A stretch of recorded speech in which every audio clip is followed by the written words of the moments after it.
어떻게 키우면 좋겠습니까? 우리 2024년도를 맞이해가지고 어떻게 하면 우리 렘넌트를 참 성공자로 세울 수 있겠는가? 너무 쉬운데, 너무 간단한데 그걸 잘 모르고 굉장히 복잡하게 생각하고, 또 많은 사람들이 다 자식을 잘 키우고 싶고 우리 렘넌트를 바르게 키우고 싶은 마음은 가지고 있기 때문에, 이제 문제가 뭐냐면은 우리는 알든지 모르든지 이미 세상 문화, 세상 기준에 거의 100% 젖어 있습니다. 특히나 요즘은 이 방송, 이것이 인터넷 또 유튜브, 너무너무 이제는 우리가 가까이 이 폰 안에 다 들어있으니까 거의 24시 접하고 살고 있잖아요. 그러다 보니까 자기도 모르게 그것이 내게 각인이 돼요. 자꾸 그걸 듣다 보니까 자기도 모르게 세상 기준, 세상 생각, 세상이 말하고 있는 나는 이렇게 성공했습니다, 나는 이렇습니다, 그게 나와서 성공한 사람들이 막 자기가 성공한 걸 이 얘기를 하고 이러다 보니까 자기도 모르게 그것이 마치 기준인 것처럼, 그것이 바른 것처럼 우리도 모르게 되어 있다는 겁니다. 사실 성경을 보게 되면 간단하거든요. 이 사실을 우리가 제대로 알고 인도를 받아야 되겠는데, 사실 성경이 어디에 기록되어 있습니까? 사도행전 13장 22절입니다. 다윗을 만나니 내 마음에 합한 사람이라 내 뜻을 다 이루게 하리라.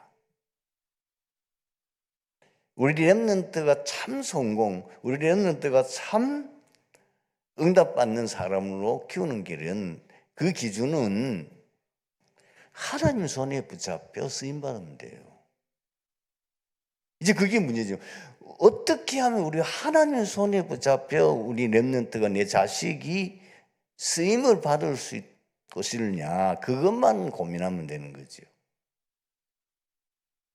자, 어느 정도인지 성경은 너무나 명확하게 밝혀놓는데, 그 중에 7명의 렘넌트가 증인인데, 그 중에서 몇 사람은 예를 들자면은 아무 배경도 없고 능력도 없고 정말 비참하게 짝이 없는 이 요셉이 애굽의 노예로 팔려갔어요.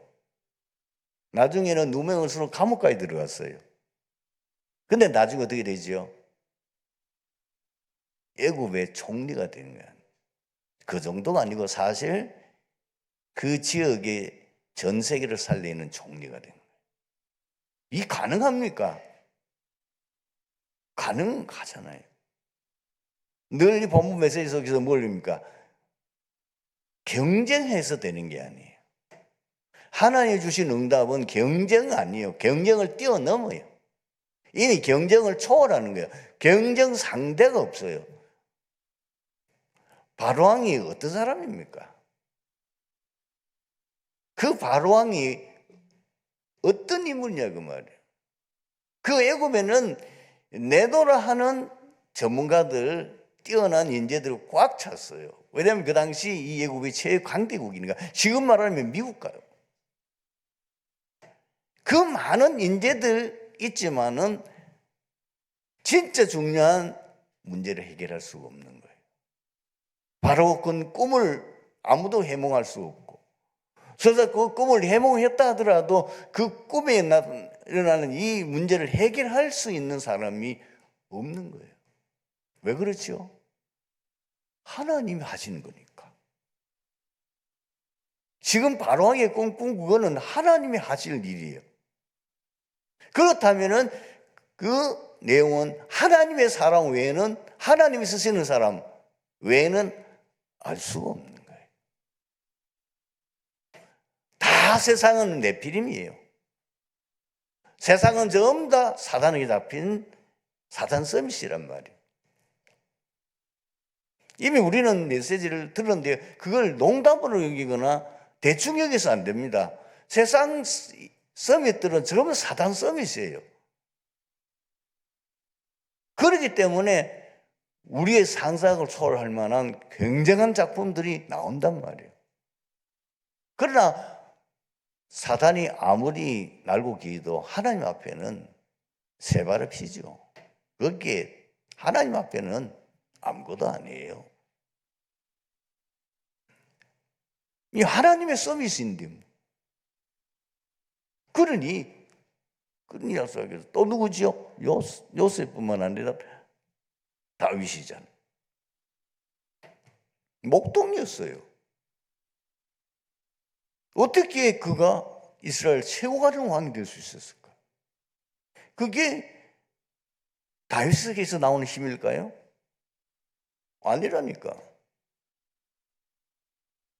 하나님이 함께 하니까. 이새의 아들 다윗을 만나니 내 마음에 합한 사람이라.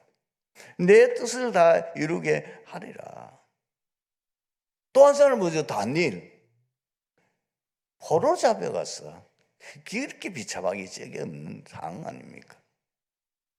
이 다니엘은 어느 정도까지 영향을 미쳤느냐 하면은 성경에 나오는 인물은 세 사람인데 다니엘서를 좀 깊이 읽어보게 되면은 이 다니엘이 고레스 왕 때까지 살았고 영향을 줬다고 나옵니다. 그렇게 네 왕이에요. 능원이라는 그 당시에 이 바벨론이 전 세계를 정복하고 전 세계 강대국을 만들었던 그 대단한 왕, 완전히 굴복시켜버려요. 그 아들 벨사살, 나라가 이제는 바뀌었어요. 메데 파사가 됐는데 거기에 우리 잘 아는 다리오. 그 뒤에 또 이제 페르사가 돼서 나라가 또 바뀌는 고레스까지 영향을 줘.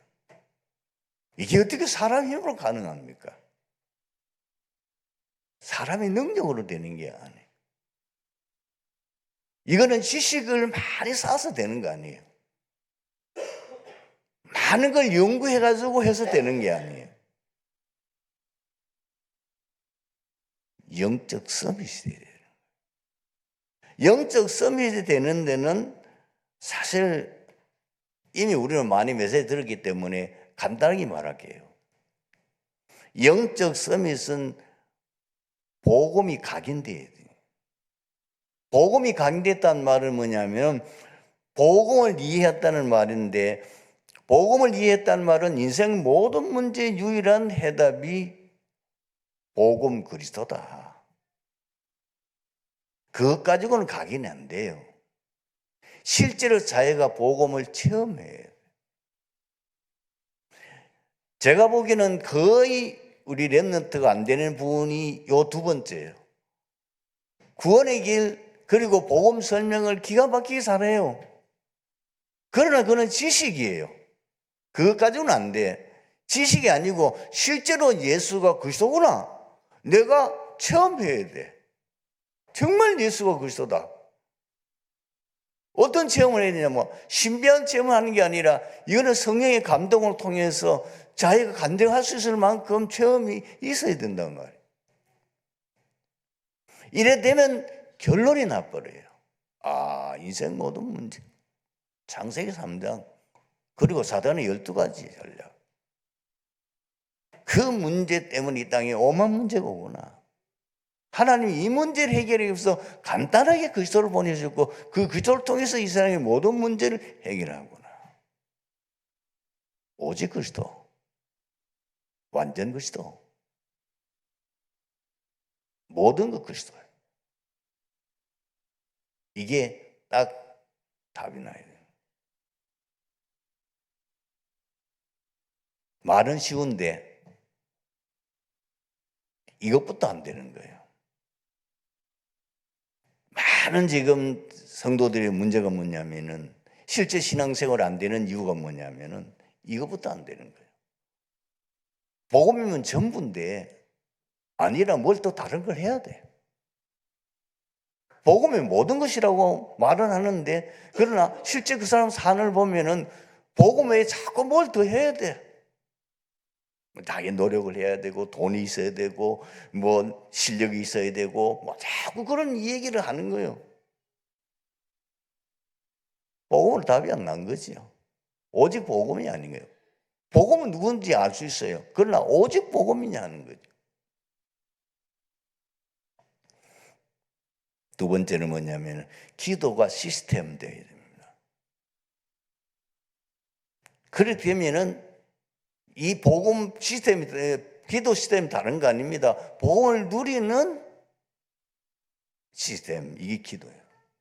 이것이 되어지면은 우리가 상상을 초월할 만한 뭐냐면 능력이 나타나는 거예요. 굉장한 능력이 나타나요.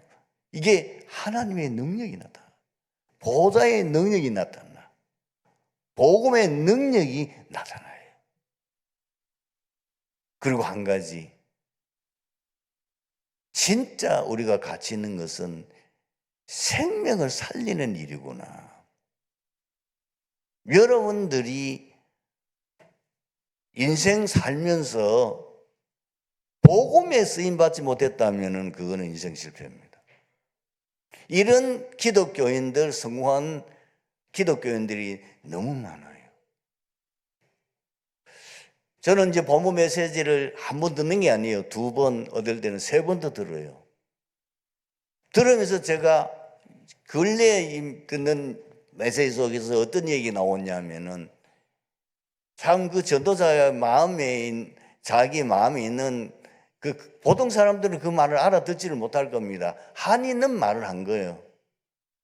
지금까지 한국과 전 세계 많은 기독교인들 가운데 성공한 인물이 있었다. 재벌도 있었고 대통령도 나왔고 그리고 장관도 지내고 뭐 어마어마한 이 병원도 운영하기도 하고. 그런데 진짜 복음 위에서 쓰임받은 인물은 거의 없다. 결국은 뭐예요? 세상 신분을 받아갔다. 좀 더 말하면은 지 어떤 목적을 이루기 위해서, 자기 어떤 꿈을 성취하기 위해서 몸부림쳤던 것 뿐이지 아닌 거예요. 결국은 누구예요? 사탄은 신분을 받아갔다는 거예요. 저는 그 말을 듣는데 맞다. 맞다. 우리 렘넌트들이 전도 선교에 쓰임받지 못한다면 그 가지고 있는 근행이, 자기가 가지고 있는 그 모든 능력이 거기에 쓰임받지 못하다면 그거는 성공이 아니에요. 하나님은 바로 이런 사람을 찾는 거예요. 이런 사람을 들어 쓰시는 거예요. 바로 요셉이 거예요. 요셉을 통해서 전 세계 복음화 됐잖아요. 이 다윗의 송에서 골리앗 꺾고 난 뒤에 전 세계 소문났잖아요. 다니엘은 한 시대에 움직였어요. 내 왕을 움직였으니까. 왜 소문이 전 세계에 난 거지? 온 세상 사람들이 볼 때에 저 다니엘이 믿는 하나님이 참 신이라. 저분만이, 저 하나님만이 우리에게 참 구원을 줄 수 있는 분이다. 그게 세계 복음화지. 우리 렘넌트들이 그렇게 쓰임 받아야 된다고. 근데 그 원리는 너무 간단한데 시작이 잘 안 되는 거예요. 복음 체험이 안 되는 거예요. 그 부분을 놓고 여러분들이 많이 기도하셔야 돼요. 그거는 왜냐, 이거는 사람의 노력으로 된다면 좋은데 이 복음 체험이라는 것은 하나님의 은혜로 되는 거예요. 복음 깨달아지는 것도 하나님 은혜지만은 그 복음을 깊이 체험하는 것은 하나님의 은혜 받아야 되지 다른 거는 되지를 않는단 말이에요. 종교개혁자 마틴 루터는 요한복음 3장 16절을 작은 복음서라고 별명을 붙였습니다. 그 이유는 복음에 관한 가장 핵심적이고 중요한 내용을 담고 있기 때문입니다. 작은 복음서는 공간 복음을 포함한, 다시 말해서 복음서를 한마디로 축소시키고 또 하나의 복음서입니다.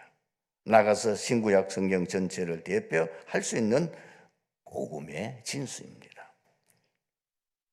본문에서는 하나님의 사랑에 대하여 모든 것을 축소하고 있습니다. 하나님의 사랑은 사람들의 사랑과 구별하여 헬라어로 아가페라고 표현되어 있습니다. 이 하나님의 사랑은 온유에 미치는 사랑입니다. 왜냐하면 세상이라는 단어, 이 뜻하는 헬라어 코스모스는 유대인과 모든 이방인들을 포함한 인류 전체를 가르치기 때문입니다. 오늘 본문에서 말하는 하나님의 사랑은 많이 있겠지만 그 중에 세 가지 특징을 여러분에게 말씀드리겠습니다. 그 첫 번째가 뭐냐면 하나님의 사랑은 선수적인 사랑입니다.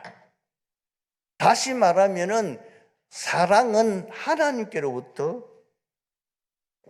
시작된 겁니다. 하나님의 사랑은 언제부터 시작됐느냐? 눈에 보이게 창조 때부터 인간에게 특별한 사랑이 주어졌어요. 창세기 1장을 보게 되면 하나님께서 6일 동안에 모든 만물을 다 창조하셨습니다. 그리고 맨 마지막에 사람을 창조하십니다. 그런데 다른 게 뭐지요? 성경을 자세히 봐야 돼요. 우리가 우리 형상대로 사람을 만들자. 우리가 성삼위 하나님이죠. 우리의 형상대로 인간만 하나님의 형상으로 창조됐어요. 그리고 이 모든 28절은 뭐죠? 문화적인 축복을 주셨죠. 생육하고 번성하여 땅에 충만하라. 땅을 정복하고 다스리라. 하나님이 만드신 이 우주 세계를 하나님이 인간이 그것을 관리하도록 엄청난 축복을 준 거예요.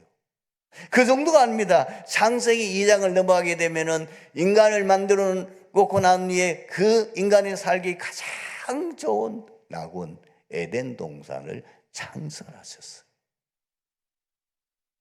뿐만 아닙니다. 사람이 독주하는 것을 좋아 보이지 않으니 내가 돕는 배필을 저으리라.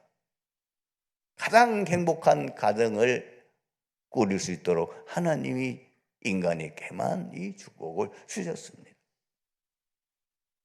하나님의 사랑은 그로 끝나지 않습니다. 인간이 어리석게도 사탄에게 속아서 범죄하여 결국은 완전히 멸망에 이르렀을 때 바로 구원의 길 언약을 우리에게 줬습니다. 그게 창세기 3장 15절입니다. 구약 성경은 하나님의 사랑을 계속해서 우리에게 말하고 있어요. 그리고 난 이후에도 인간이 또 타락이 돼가지고 또 복음 놓쳐버리니까 그 다음에 방주, 그리고 이제는 어느 정도입니까? 이 이스라엘 백성들이 언약 놓치고 애굽의 노예가 되어버렸어요. 이때 하나님이 주신 말씀이 또 복음입니다. 피제사들. 피제사 드리는 날 그 애굽 땅에 10가지 재앙을 내는 9가지 재앙을 내렸지만은 바로가 이스라엘 백성을 해방시키지 않습니다. 그러나 마지막 피제사 드리는 6월절 그것을 행하고 난 이후에 바로 왕이 항복을 하고 이스라엘 백성을 해방시켜요. 세월이 지났습니다. 전쟁도 일어나고 그래도 이스라엘 백성들이 또 깨달았다가 또 넘어지고 또 넘어지고 그러다가 결국은 어떤 지금까지 가게 됩니까? 바빌론에 완전히 이스라엘 나라가 멸망하게 되고 그 성전도 파괴되었어요. 그때에 이미 이사야가 예언했어요. 보라, 처녀가 잉태의 아들을 낳으니 그 이름을 이마누엘 하리라. 이 언약 잡은 그 포로로 잡혀간 자들이 다시 이 고향으로 돌아오게 될 것이다. 속국시대에, 지금 로마의 속국대에 있을 때에 그 주인공이 오셨지요. 누가 고백했습니까? 베드로입니다. 주는 그리스도시요 살아계신 하나님의 아들이십니다. 사도들이 증언하고 있습니다. 요한복음 이 로마서 5장 8절에 어떻게 기록되어 있습니까? 우리가 아직 죄인 되었을 때에 그리스도께서 우리를 위하여 죽으심으로 하나님께서 우리에게 대한 자기의 사랑을 확증하셨느니라. 그리고 요한 1서 4장 10절은 이렇게 기록되어 있습니다. 사랑은 여기 있으니 우리가 하나님을 사랑한 것이 아니요 하나님이 우리를 사랑하사 우리 죄를 속하기 위하여 화목 제물로 그 아들을 내어 보내셨습니다. 그리고 19절은 이렇게 기록되어 있습니다. 우리가 사랑한 것은 그가 먼저 우리를 사랑하셨습니다. 뿐만 아닙니다. 요한복음 15장 16절에 예수님이 직접 말씀하셨죠. 너희가 나를 택한 것이 아니고 내가 너희를 택하여 세웠나니. 하나님의 사랑은 언제나 우리에게 먼저 베푸는 사랑이에요. 두 번째 하나님의 사랑은 어떤 사랑이냐? 영원 불변한 사랑을 말합니다. 호세아서를 읽어보게 되면은 이 호세아는 자기 가정의 비극을 통해서 변함없으신 하나님의 사랑을 선포한 선지자입니다.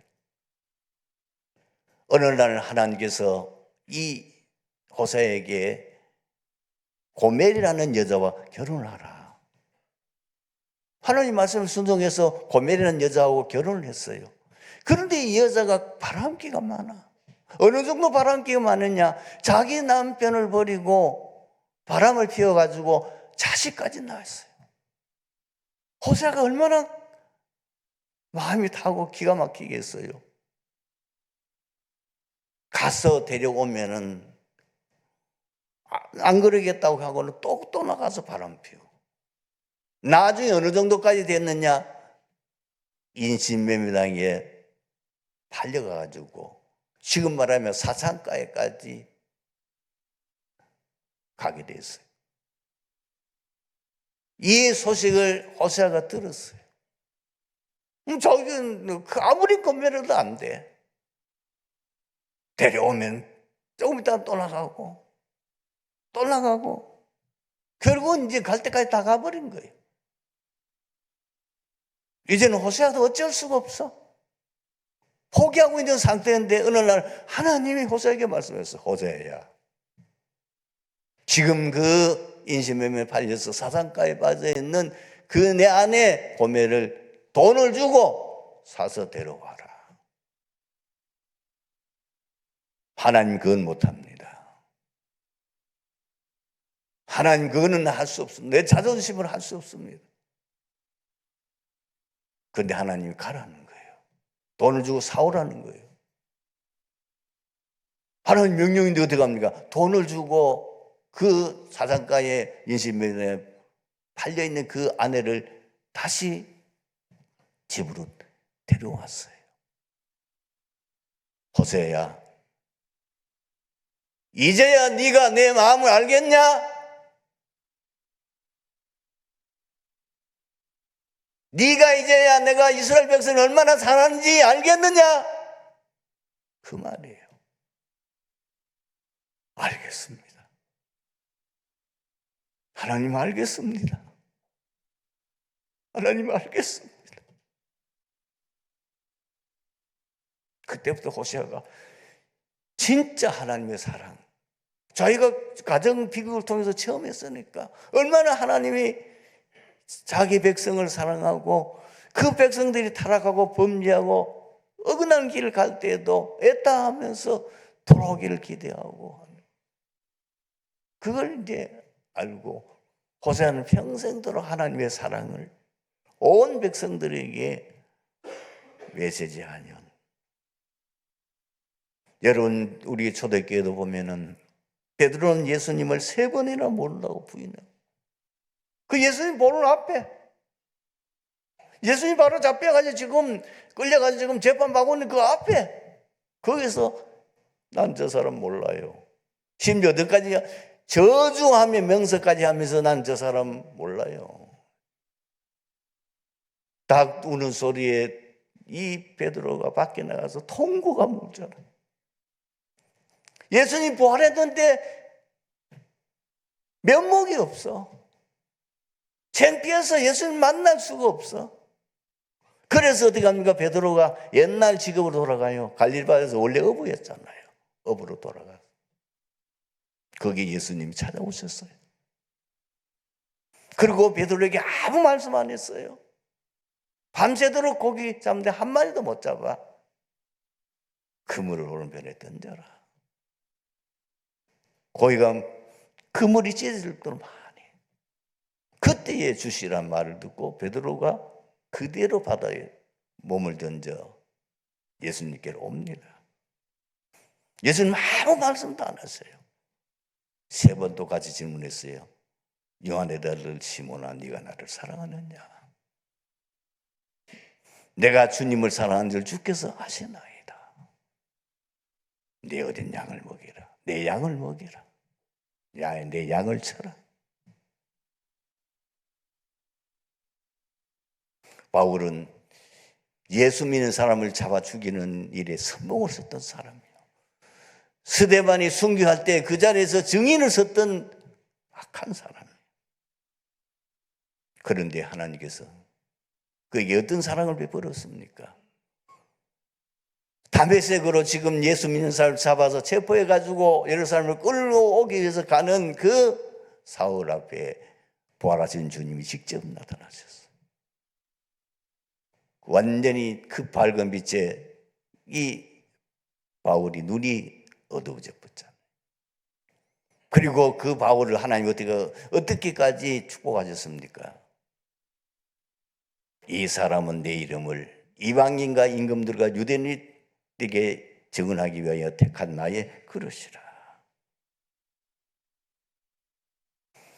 이 놀라운 그리스도의 사랑을 깨달은 베드로, 이 바울이 고린도후전서 15장에 보면 이렇게 기록되어 있지요. 나는 사도 중에 지극히 작은 자라. 내가 하나님의 교회를 핍박하였으므로 사도라 칭함을 감당하지 못할 자라. 그러나 나이가 된 것은 하나님의 은혜로 된 것이 내가 모든 사도보다 더 많이 수고하였으나 내가 아니요 나와 함께 하신 하나님의 은혜로라. 요한복음 13장 1절을 보면은 6월절 전에 예수님께서 앞으로 자기가 당할 이 시기는 바로 예수님이 잡히시는 전날 목요일 밤에 예수님은 이미 자기가 세상을 떠나 아버지께 돌아가실 것을 아시고 세상에 있는 자기의 사람들을 사랑하시되 끝까지 사랑하시니라. 예수 그리스도는 어제나 오늘은 영원토록 동일하시니라. 세 번째로 하나님의 사랑은 자신의 모든 것을 주신 사랑입니다. 예수님께서 이 땅에 오셔서 그 고난을 당하시고 십자가에 죽기까지 하시고 우리를 위해서 희생하시고 그리고 우리를 위해서 고난 당하신 그 고난을 이사야가 미리 알고 예언했어요. 그게 뭐죠? 바로 이사야서 53장 4절에서 6절에 기록되어 있습니다. 그는 실로 우리의 질고를 지고 우리의 슬픔을 당했거늘 우리는 생각하기를 그가 징벌을 받아 하나님께 맞으며 고난을 당한다 하였노라. 그가 찔림은 우리의 허물 때문이요 그가 상함은 우리의 죄악 때문이라. 그가 징계를 받음으로 우리가 평안을 누리고 그가 채찍에 맞음으로 우리가 나음을 받았도다. 우리는 다 양 같아서 그릇 행하여 각기 제 길로 갔거늘 여호와께서는 우리의 모두의 죄악을 그에게 담당시키셨도다. 예수님이 성육신한 게 뭐죠? 자신의 모든 것을 주신 사랑을 표현하는 거예요. 그 예수님이 이 지상에 살면서 많은 병든 자들, 가난한 자들, 그리고 귀신 들린 자들, 만나는 자들마다 자신은 전혀 돌아보지 않고 그들을 살리고 그들에게 복음 전하죠. 마지막에는 우리의 모든 죄 문제, 저주, 창세기 3장 그 세 가지 근본 문제를 위해서 십자가에 달리셨어요. 마지막 남긴 말씀이 뭐죠? 내가 다 이루었다. 그리고 부활하셨습니다. 왜 부활하셨습니까? 우리를 죄의 권세에서, 사망의 권세에서, 사단의 권세에서 완전히 해방하시기 위해서. 그래서 고린도전서 15장 3절 4절에는 이렇게 기록되어 있잖아요. 내가 받은 것을 먼저 너희에게 전하노니 성경대로 그리스도께서 자기를 위하여 죽으시고 장사 지낸 바 되셨다가 성경대로 삶 안에 다시 살아나셨느니라. 예수님께서 부활하시고 난 후에도 지금 보좌 우편에 계시면서도 제자들에게 약속하신 것이 있어요. 너희는 아무것도 금지하지 말라. 하나님 믿을, 나를 믿을. 그러면서 하신 말씀은 뭐죠? 내가 세상 끝날까지 너희와 항상 함께 있으리라. 그리고 마가복음 16장 20절에 보면 이렇게 기록되어 있어요. 제자들이 나가 두루 전파하세 주께서 함께 역사하사 그 따르는 표적으로 말씀을 확실히 증언하시니라. 오늘 말씀의 결론입니다. 하나님의 사랑을 깊이 체험한 사람의 특징이 있어요. 그 사랑을 진짜 체험한 사람은 범사에 항상 하나님께 감사합니다. 그리고 진짜 하나님의 사랑을 체험한 사람은 하나님의 말씀을 명심하고 항상 그 말씀을 붙잡고 실천해요. 그리고 하나님의 사랑을 체험한 사람은 그 사랑을 모든 사람에게 베푸는 겁니다. 가족에, 교회에, 현장에, 렘넌트에. 그 증인들이 바로 사도들이에요. 그 증인들이 초대교회 전도자들입니다. 2024년도에는 우리 트리티교회 모든 성도들이 하나님의 큰 사랑을 체험하고 그 사랑의 증인 되시기를 축원합니다.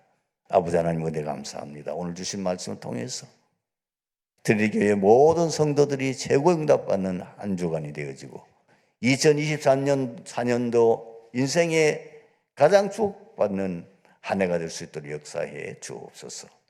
예수 그리스도 이름으로 기도드리옵나이다.